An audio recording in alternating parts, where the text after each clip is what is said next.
Top of the afternoon, traders. Top of the morning. Good evening, wherever you guys are. Let's go through. I'm sorry about getting this out a little bit late, but I've had distractions galore today.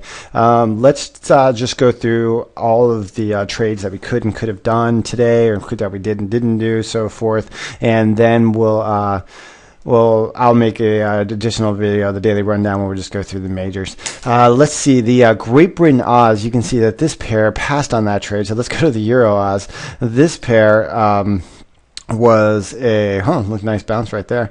This pair was a cross that I believe I entered here at this, at 8:45, around 145, 145.48 was the entry that I had, and the pair continued to move higher throughout the day, spiked higher, missed killing, closed out by like 2 pips, basically the spread, and that would have given me a nice closeout there, but we did not get it. So I just closed out. I think I locked in the first half at plus 25, and then closed the second half here right before this drop down at basically at the European close for 20 pips, and it looks like I might not have played my cards correctly.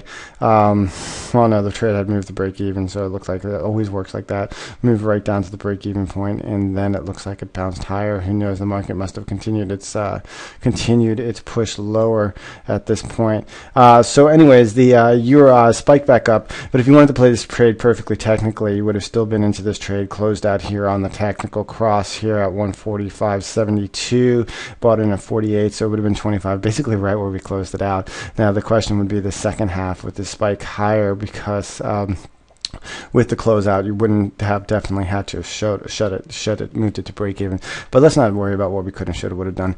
Basically, what I did is I shot up here, and the reason I was shut down is because it was just closed, slow market, and I was looking to take my profits with the beginning. I saw the beginning of the drop in the at the European close. What's probably happening now is that the markets have continued to escalate through the decline. Let's see, the Great Britain on same trading setup.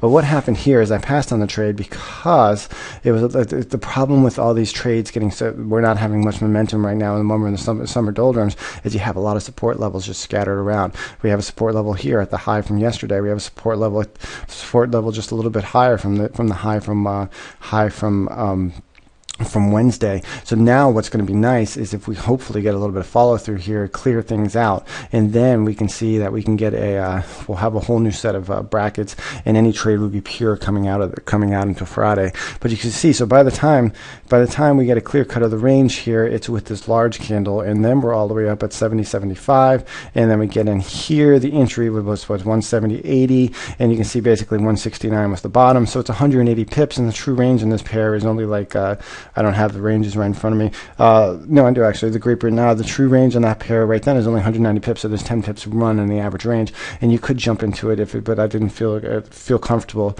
with after the spike higher at 8:30. But you can see if you had done the trade at 170.73, you would have still had the pop of 50 pips, moved that baby to break even. That one would have worked out nicely in your favor. The Euro odd on the same as Euro, I was just checking to see if it had jumped back down. But now if you want to talk about trades that wouldn't have worked if you just technically followed them all the way, it's these yen pairs. The Euro yen pairs, you can see that the Euro-Yen pair spiked higher. I waited for data before entering because that was a clear-cut entry signal right there. I waited for data before entering. We spiked higher, then basically it was game on. The yen was selling off. The yen crosses were taking a ride with it. And this was basically due to an increase in yields in the U.S., and I'm sure money was flowing over.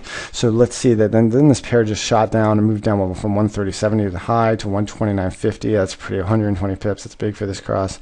Not big for this cross, big for probably the yen was even more exposed. So you can see that this would have, so this one was just an example of waiting for data, not front-running data, and lots of times before data comes out, I even take half off, like I did in the Great Britain JPY. You can see it's closer to its larger range, but if we take a look at the 15 minutes here, you can see that we were definitely, I was in this trade here from 129, excuse me, I was in this trade from 152.80, I believe, and 152.85. So what I was looking for obviously was a push much higher, but we had, right before the news came out, I closed it right about 153.05 area, and I know I made 20 pips on that close. So then we then we had the spike higher. For a second I thought I had made the wrong trade, but I moved everything to break even when we started. What I was watching at the corner of my eye, the EURJPY, I thought there'd be some follow through there, and there definitely was. So that trade was closed out plus 20. So right now in these slow markets, it takes a lot of human aspects. You can't just blindly follow the technicals, which is great when you have markets moving rather quickly, when you can do that. Great Britain, New Zealand, same thing, had a spike higher. We had moved higher at 8:30, and then we had the problem though that we were right. Basically, we have these support zones just scattered all the way through. So it was one of those trades before we had a clear signal to SPY, which was all the way up here. Obviously, they've already moved too much, so they passed on it. And the Euro New Zealand just never got out of its own way today. So those are the trades, the rundowns, and hopefully getting some clear out, some space so we can really get things going again. And for the week right now, I think pretty much break even, maybe minus 27 pips, I believe. And but we'll Friday's the end of the week, and we'll get it going. Everybody have a great night. See you guys tomorrow in the AM.